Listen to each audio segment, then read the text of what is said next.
नमस्कार तथा सुप्रभात। काया कैरनमा तपाईलाई साथी दीपा तिमल सिन्हा सँगै मिलन तिमिल सिन्हाको स्वागत छ। काया कैरन उज्यालो रेडियो नेटवर्क सँगै उज्यालो अनलाइन र मोबाइल एप्लिकेशनबाट एकसाथ प्रसारण भइरहेको छ।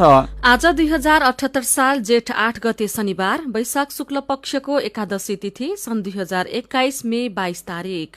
काया कैरन सुरु गरौं मुख्य खबरका शीर्षकहरूबाट। मध्यरातमा प्रतिनिधि सभा विघटन, कार्तिक 26 र मंसिर 3 मा मध्यावधि चुनावको घोषणा, विपक्षी दलहरूको विरोध। कोरोना रोकथाम र नियन्त्रणमा प्रधानमन्त्रीकै नेतृत्वमा संयन्त्र स्वास्थ्य आपतकाल घोषणा गर्न सक्ने व्यवस्था। बेड र अक्सिजन चाहिँदा तोकिएको फोन नम्बर या स्वास्थ्य संस्थामा सम्पर्क गर्न सरकारको अनुरोध। अस्पतालहरूमा कोरोना सँगै अरू रोगको पनि सहज उपचार भइरहेको दावी। कोभिड र नन कोभिड अथवा ज्वरो आएका बिरामीलाई एकापछि स्क्रिनिङ गरेर अन्य बिरामीलाई अन्य स्थानमा हेरेर धेरै ठाउँमा सेवा उपलब्ध गराएको छ। युरोपेली संघले थोरै तथा मध्यम आय भएका देशलाई 10 करोड डोज खोप सहयोग गर्ने अध्ययन भन्छ। संक्रमण उच्च रहेको भारतमा अझै झण्डै 50% मास्क लगाउँदैनन्। र आपतकालीन अवस्थामा पनि टोकियो ओलम्पिक हुने। काया कैरनमा अब खबरको सिलसिला। नयाँ प्रधानमन्त्रीमा केपी शर्मा ओली र शेरबहादुर देउवाले दावी गरेको र राष्ट्रपतिबाट निर्णय हुन बाँकी रहेको खबर थाहा पाएर सुत्नुभएका तपाईले आज बिहान उठ्दा राजनीतिले धेरै फड्को मारिसकेको कुरा पत्तो पाइसक्नु भएको होला। मध्यरातमा राष्ट्रपतिले धारा 76 को उपधारा 5 अनुसार ओली र देउवा दुवैलाई प्रधानमन्त्रीमा नियुक्त गर्न नमिल्ने निर्णय गर्नुभयो। लगत्तै मन्त्री परिषदको बैठक बसेर प्रतिनिधि सभा विघटन गर्दै मध्यावधि चुनावमा जाने निर्णय गर्यो। त्यसपछि मध्यरातमै राष्ट्रपतिबाट मन्त्री परिषदको सिफारिस अनुसार प्रतिनिधि सभा विघटन गरेर मध्यावधि चुनाव घोषणा भएको हो।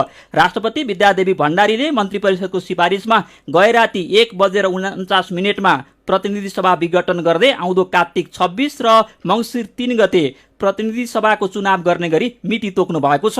सरकार निर्माणका सबै संवैधानिक ढोकाहरू बन्द भएपछि प्रधानमन्त्री ओलीले प्रतिनिधि सभा विघटन र चुनावको मिति राष्ट्रपति समक्ष सिफारिस गर्नु भएको थियो। राष्ट्रपति भण्डारीले मध्यराती प्रधानमन्त्री पदका लागि ओली र देउवाले गरेको दावी नपुग्ने निर्णय गरे लगत्तै सरकार निर्माणका लागि संविधान अन्तर्गतका सबै ढोकाहरू बन्द भएका थिए। त्यसपछि राति 12 बजे प्रधानमन्त्री ओलीले मन्त्री परिषद बैठक बोलाएर 12:45 संविधान को धारा 76(7) बमोजिम प्रतिनिधि सभा विघटनको सिफारिस गर्दै 2 चरणमा चुनावको मिति तय गर्नु भएको हो। नयाँ संविधान जारी भएपछि राजनीतिक स्थिरताको अपेक्षा गरिए पनि 3.5 वर्षमै सत्ता राजनीतिको दलीय कचिङ्गलमा परेर प्रतिनिधि सभा विघटनको अवस्थामा पुगेको छ। कोरोना महामारीका कारण जनजीवन आक्रान्त भइरहेका बेला अब देशले फेरि चुनावको भारी बोक्नुपर्ने भएको छ। एउटा कार्यकाल पूरा नहुँदै प्रतिनिधि सभा विघटन हुने विगतको नियतिको फेरि पुनरावृत्ति भएको छ। राष्ट्रपति भण्डारीले राति 11:38 संविधानको धारा 76(5) अन्तर्गतको प्रधानमन्त्री नियुक्त गर्न नसक्ने निर्णय गर्नुभएको थियो। प्रतिनिधि सभामा विश्वासको मत प्राप्त गर्ने आधार नदेखिएको तर्क गर्दै राष्ट्रपति भण्डारीले ओली र देउवा दुवैलाई नियुक्त गर्न नमिल्ने निर्णय गरेपछि प्रतिनिधि सभा विघटनको धारा प्रयोग गर्ने बाटो खुलेको हो। संविधानको धारा 76(7) मा उपधारा 5 बमोजिम प्रधानमन्त्री नियुक्त हुन नसके प्रधानमन्त्रीको सिफारिसमा राष्ट्रपतिले प्रतिनिधि सभा विघटन गरेर 6 महिनाभित्र अर्को प्रतिनिधि सभाको चुनाव सम्पन्न हुने गरी चुनावको मिति तोक्ने व्यवस्था छ। प्रतिनिधि सभा विघटन हुँदै चुनावमा जाने ओली योजनामा राष्ट्रपतिको निर्णयले सहयोग पुगेको छ। यो प्रतिनिधि सभाबाट सरकार बन्ने सबै विकल्प सकिएकाले प्रतिनिधि सभा विघटन गरी चुनावमा जानुपर्ने संवैधानिक बाध्यता सिर्जना भयो। मन्त्री परिषद बैठकपछि अर्थमन्त्री विष्णु पौडेलले भन्नुभएको छ।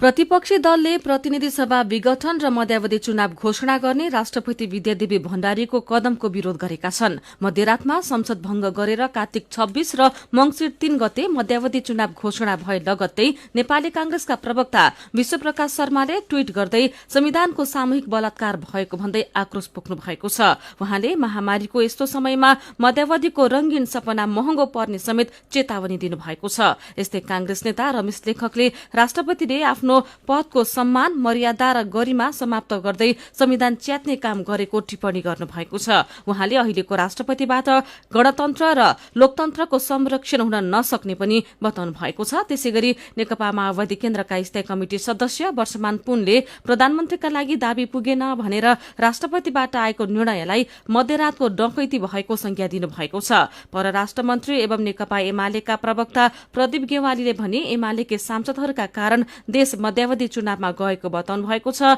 एमालेकै सांसदहरूले शेरबहादुर देउवाको पक्षमा हस्ताक्षर गरेकाले देश मध्यावधितर्फ गएको उहाँको भनाइ छ। सरकारले कोरोना भाइरसको रोकथाम र नियन्त्रणका लागि प्रधानमन्त्री केपी शर्मा ओलीकै नेतृत्वमा कोभिड-19 निर्देशक समिति गठन गरेको छ।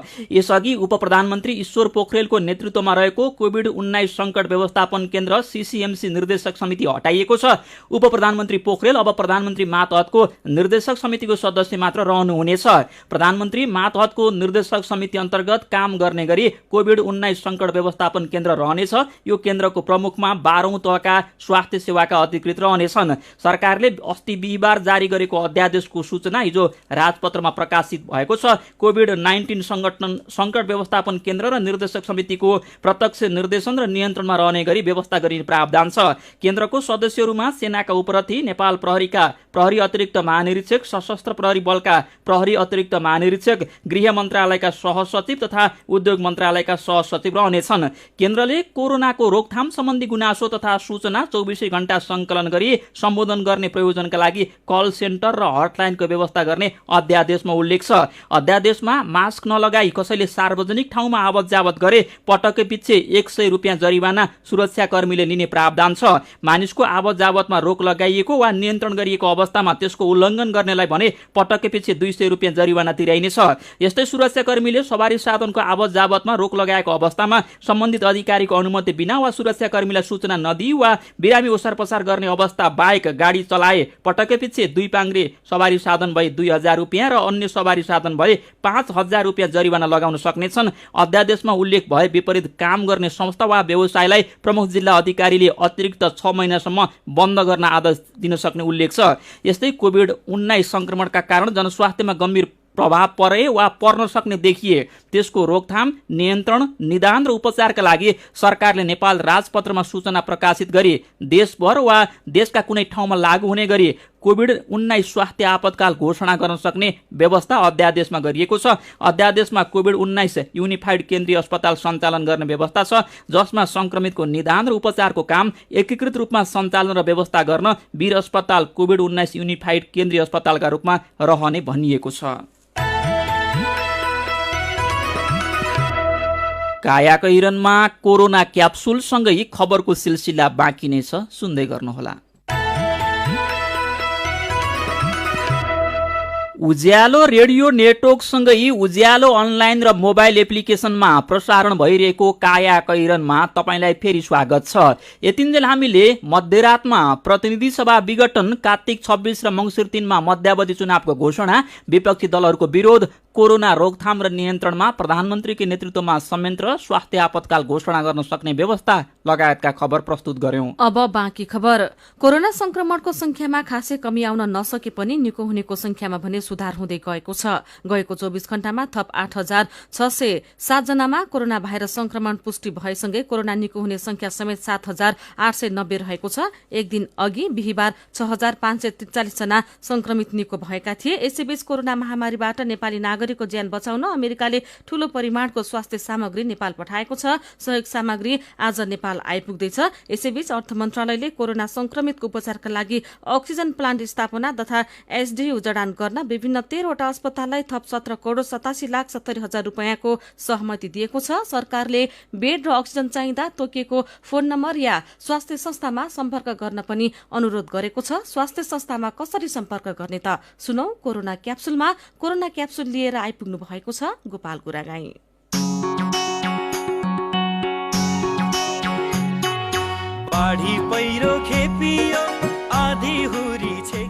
कोरोनाको यो 40औं क्याप्सुल हो। आजको क्याप्सुलमा 4वटा डोजहरू छन्। यी डोजहरूले अस्पताल, आइसियु, अक्सिजन र एम्बुलेन्सका विषयमा जानकारी दिनेछन्। कोरोना क्याप्सुलका आजका डोजहरू दिँदै हुनुहुन्छ महामारी तथा सरुवा रोग नियन्त्रण महाशाखा EDCDका निर्देशक डाक्टर कृष्णप्रसाद पौडेल। कोभिडका बिरामीको उपचार गर्न नेपाल सरकारले तोकेका अस्पतालको सूचीमा देशभरका धेरै सरकारी अस्पताल पर्छन्। सरकारले सूचीमा राखेका ठूला अस्पताल कोभिडका बिरामी थाम्न नसकेर हैरान छन्। तर सूचीमा भएका केही अस्पतालले कोभिडका बिरामी भर्ना गर्न आनाकानी गरेको गुनासो पनि छ। सूचीमा रहेका अस्पतालले कोभिडका बिरामी भर्ना गर्न नमाने कहाँ सम्पर्क गर्ने र कसलाई उजुरी गर्ने? सुनौ कोरोना क्याप्सुलको पहिलो डोज। सबैभन्दा बढी विशेष गरी काठमाडौँ उपत्यकाका अस्पतालहरूमा हो र त्यस्तो अवस्थामा उहाँहरूले 1133 कल सेन्टरको प्रयोग गरेर 1133सँग समन्वय गरेर त्यो सूचना लिएर जाँदा पनि राम्रो हुन्छ, अथवा त्यही सँगै धेरै अस्पतालका चिकित्सकहरूको नम्बरहरू पनि दिएको छ, फोकल पर्सनहरूको। अर्को, हामीलाई अक्सिजन मात्रै चाहिने हो कि आइसियु चाहिने हो कि भेन्टिलेटर चाहिने हो, यो डिसिजन अस्पतालमा इमर्जेन्सी आकस्मिक सेवामा रहेका चिकित्सकहरूले हेरेपछि अवस्था अनुसार उहाँहरूले डिसिजन गर्नुहुन्छ। कुन अवस्थाको कुन ठाउँमा जानुपर्ने छ उहाँहरूको प्राविधिक सल्लाह जाँचपछि जुन उहाँहरूले निष्कर्ष निकाल्नुहुन्छ, स्वास्थ्य कर्मीलाई नै जिम्मा दिउँ। कुनै पनि आफ्नो नजिकको अस्पतालहरूमा स्वास्थ्य कर्मीको सम्पर्कमा जाउँ, उहाँहरूले अवस्था अनुसार निर्णय लिनुहुन्छ। त्यो गयो भने घरमा रहेका धेरै आम नागरिकहरूलाई जुन डर छ, त्रास छ, त्यो चाहिँ कम हुन्थ्यो। सक्दो सेवा मिलेर जानु नै राम्रो देख्छु र सबैले सक्दो बढी सेवा पनि दिनुपर्ने हुन्छ, यो असामान्य अवस्था भएको भएर। कोभिडको महामारी व्यापक हुँदै जाँदा धेरैलाई लाग्न थालेको छ अस्पताल, एम्बुलेन्स, अक्सिजन र आइसियु, जसलाई जति बेला पनि चाहिन सक्छ। त्यसैले यी सेवाहरू कहाँ र कसरी लिने भन्ने चासो पनि बढ्दै गएको छ। कोरोना क्याप्सुलको दोस्रो डोजमा सुनौ आकस्मिक अवस्थामा अक्सिजन, एम्बुलेन्स र आइसियु पाउने विधि र स्थानको जानकारी। स्वास्थ्य मन्त्रालयको हटलाइन 24 घण्टा नै चल्ने चाहिँ 1133 भन्ने हटलाइनको नम्बर छ। सँगसँगै 2टा मोबाइल नम्बरहरू पनि त्योसँग जोडिएको छ। त्यो बाहेक पनि यदि कसैलाई अप्ठ्यारो रह्यो भने चाहिँ 102 को एम्बुलेन्स पनि प्रयोग गर्न सकिन्छ। नेपाल चिकित्सक सङ्घले पनि एउटा हटलाइनको व्यवस्था गरेको छ 1156। यस्ता विभिन्न हटलाइनहरू, स्वास्थ्य कर्मीका नम्बरहरू पनि राख्ने, उहाँहरूको सल्लाह परामर्श लिने र नजिकको अस्पतालमा जाने नै उपयुक्त हुन्छ। त्यस्तो अवस्थामा अस्पतालमै अक्सिजनको अभाव भएपछि घरमा अक्सिजन दिएर राखिएका बिरामी अलपत्र पर्ने खतरा बढेको छ। बिरामीका आफन्तलाई अक्सिजनको सिलिन्डर खोसिने र भर्न नपाइने त्रासले थिचेको छ। घरमा रहेका बिरामीलाई चाहिने अक्सिजन सिलिन्डर भर्न के गर्नुपर्छ त? सुनौ कोरोना क्याप्सुलको तेस्रो डोज। कोभिडको बिरामीलाई घरमा अक्सिजन दिएर बस्नलाई स्वास्थ्य मन्त्रालयले सिफारिस गरेको छैन। बिरामीलाई अक्सिजन चाहिने नचाहिने चाहिँ चिकित्सकलाई जिम्मामा दिउँ र उहाँहरूले चाहिँ घरमा कोभिडको बिरामीलाई अक्सिजन चाहिँ राख्ने प्रचलन कहीँ पनि छैन र त्यो चाहिँ हामी निरुत्साहित नै गर्छौँ। अक्सिजन चाहिने छ भने अस्पतालमा नै बस्न ठिक हुन्छ। त्यो रोगीहरूको हकमा छुट्टै कुरा हो, उहाँहरूलाई थोरै अक्सिजन चाहिन्छ, हाई फ्लो पनि चाहिँदैन। कोभिड-19 त्योभन्दा फरक अवस्था भएकोले त्यसलाई चाहिँ त्यही अनुसारले बुझ्न आवश्यक छ। अस्पतालहरू कोभिडका बिरामीले भरिन थालेपछि अरू रोगका बिरामी पनि चिन्तित छन्। उनीहरूलाई अस्पतालमा आफूले पाउँदै गरेको सेवा नपाइएला भन्ने पीर छ। यस्तो पीर बोकेर बसेका बिरामीले कसरी सेवा पाउने भन्ने विषयमा सुनौ कोरोना क्याप्सुलको आजको चौथो तथा अन्तिम डोज। सबै अस्पतालको आकस्मिक सेवाहरूमा चाहिँ फरक स्थानहरू तोकेर त्यो अनुसार सेवा दिइराख्नु भएको छ। आकस्मिक अवस्थाका अपरेसनहरू पनि भइरहेका छन्। आकस्मिक सेवाका अन्य बिरामीहरूको भर्ना पनि भइरहेको छ। सेवा सुचारू छन्। त्यो सेवा पनि सम्बन्धित अस्पतालको आकस्मिक कक्षबाटै लिने हो। कोभिड र नन कोभिड अथवा ज्वरो आएका बिरामीलाई एकापछि स्क्रिनिङ गरेर अन्य बिरामीलाई अन्य स्थानमा हेरेर धेरै ठाउँमा सेवा उपलब्ध गराएको छ। कोरोना महामारीको जोखिम बढेको बढै छ। महामारीबाट बच्न र बचाउन मास्क लगाउन, भौतिक दूरी कायम गर्न र बेला बेला साबुन पानीले हात धुन नबिर्सौँ। आजको क्याप्सुलका डोजहरूका लागि महामारी तथा सरुवा रोग नियन्त्रण महाशाखा EDCD का निर्देशक डाक्टर कृष्ण प्रसाद पौडेललाई धन्यवाद र कोरोना क्याप्सुल सुन्नुभएकोमा तपाईँलाई पनि धन्यवाद। लौ त कोरोनाको अर्को क्याप्सुलमा फेरि भेटौँला। तपाईँ अहिले सुन्दै हुनुहुन्छ काया कैरन। हामीसँग मेरो पनि भन्नु छ र कार्टुनसँगै खबरको सिलसिला बाँकी नै छ, सुन्दै गर्नुहोला। सीधा कुरा प्रष्ट विचार काठमाडौँमा 90 मेगाहर्ज उज्यालो रेडियो नेटवर्क मार्फत देशभरिका विभिन्न FM स्टेशन तथा उज्यालो अनलाइन र मोबाइल एप्लिकेशनमा प्रसारण भइरहेको काया कैरनमा तपाईलाई फेरि स्वागत छ। अब बाँकी खबर। सार्वजनिक पद तथा गोपनीयताको शपथ लिँदा र गराउँदा औपचारिक पोसाक लगाउनु पर्ने भएको छ। शपथ लिँदाको बेहोरामा यसअघि कायम रहेको प्रतिज्ञा शब्द पनि हटाइएको छ। राजपत्रमा शुक्रबार प्रकाशित शपथ सम्बन्धी अध्यादेश अनुसार शपथ ग्रहण मातृभाषामा पनि गर्न पाइनेछ, तर शपथ लिनु अगावै त्यसको जानकारी शपथ गराउने निकायमा गराउनु पर्नेछ।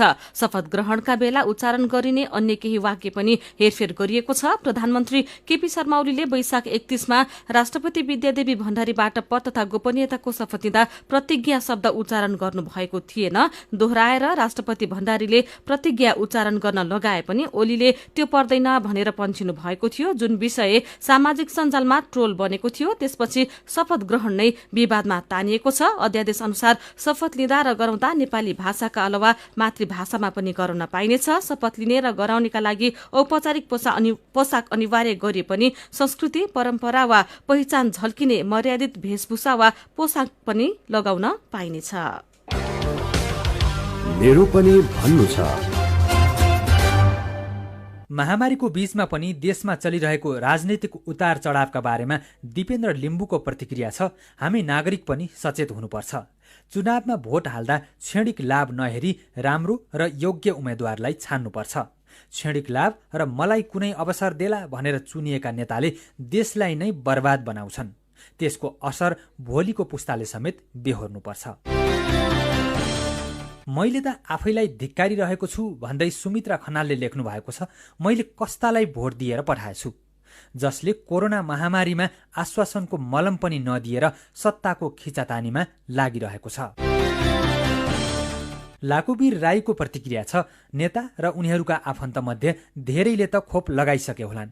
खोप लगाउन नभ्याएकाहरू मध्ये धेरैलाई घरबाहिर ननिस्किए पनि आवश्यकता पूरा हुन्छ होला, अनि कोरोना लागिहाले पनि उनीहरूले सजिलै अस्पतालमा शय्या र उपचार खर्च जुटाउन सक्छन्। मर्ने त हामी सर्वसाधारण नै हो, अनि नेताहरूलाई महामारीको के चिन्ता? उनीहरू सत्ताकै लुछाचुडीमा व्यस्त छन्। सुरज रसाइलीले लेख्नु भएको छ। अस्थिरता र भद्रगोल राजनीति भन्दा बरु संसद विघटन गरेर मध्यावधि चुनावमा जानु नै फाइदाजनक होला जस्तो छ। यहाँ संविधान, जनभावना र जनमतको खुलेआम अपमान भयो। अनि मिथुन घरतीको प्रतिक्रिया छ। हामी तमासे बनेकै छौं। पर्सि भोट माग्न आउँदा एउटाको झण्डा बोकेर पछि पछि लागिहाल्छौं। जति गाली गरे पनि चुनाव घोषणा भएपछि लुरु लुरु पछि लाग्ने हामी जस्ता सोझा नागरिक हुन्जेल नेतालाई मात्र के गाली गर्नु? विचारका लागि तपाईलाई धन्यवाद। मेरो पनि भन्नु छ। मेरो पनि भन्नु छ प्रस्तुत गर्दै हुनुहुन्थ्यो साथी अर्जुन पोखरेल। काया कैरनमा अब विदेशका खबर। युरोपेली संघ EUले थोरै तथा मध्यम आय भएका देशहरूमा 10 करोड डोज खोप उपलब्ध गराउने भएको छ। कोरोना महामारीमा परेका देशहरूलाई महामारी विरुद्ध लड्न सघाउने गरी खोप दिने संघले जनाएको हो। युरोपेली आयोगका अध्यक्ष उर्सुला भोन डेर लेयनले यस वर्षको अन्त्यसम्ममा खोप उपलब्ध गराइने निर्णय भएको बताउनु भएको छ।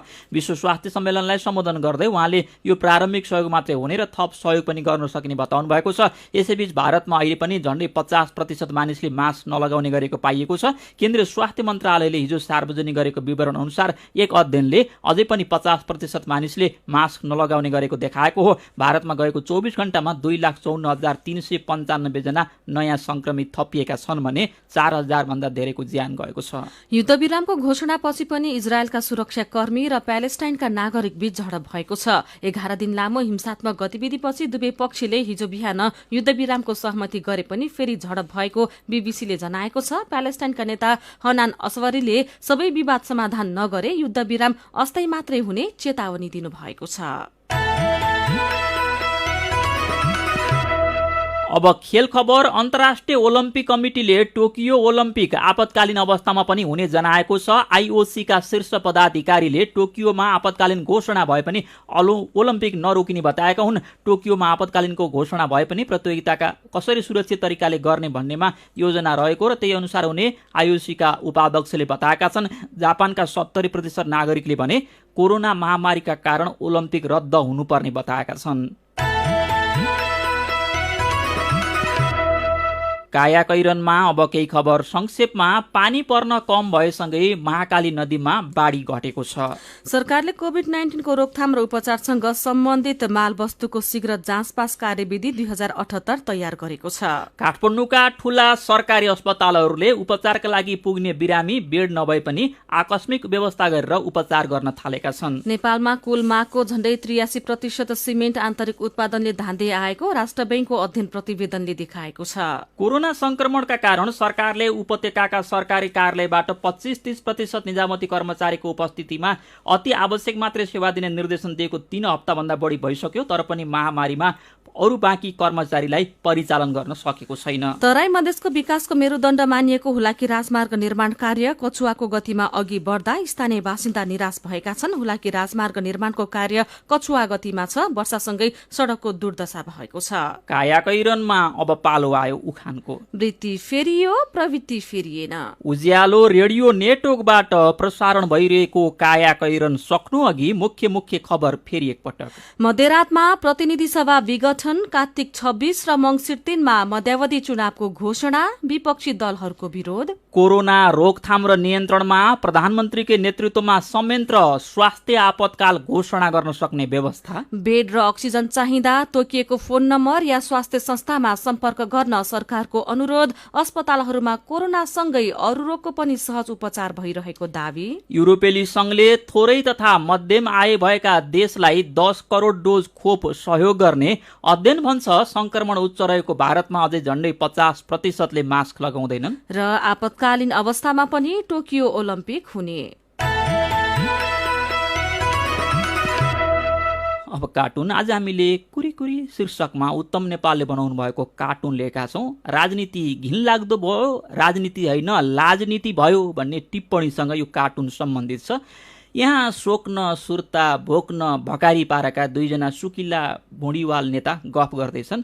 एउटा ख्वाक्क खोकेपछि अर्का चाहिँ अलिक तर्केर बसेका छन्। अनि खोक्ने नेता भन्दैछन्, यति खोके अनि के घिन मान्नु, योभन्दा घिनलाग्दो त हाम्रो राजनीति छ नि त। आजको कायाकैरन सकिएको छ। कायाकैरनबाट प्राविधिक साथी सङ्घर्ष विष्टसँगै दिपा र मिलन बिदा माग्छौँ। कायाकैरन सुन्नु भएकोमा तपाईँलाई धन्यवाद। उज्यालो मोबाइल र अनलाइनमा प्रसारण भइरहेका रेडियो र अनलाइनका सामग्री भाइबरमा पनि उपलब्ध छन्। कोरोनाको संक्रमणबाट बच्न घरभित्रै बसौँ। अत्यावश्यक कामले घर बाहिर निस्कनु परेमा मास्क लगाउन नबिर्सौँ। नमस्कार।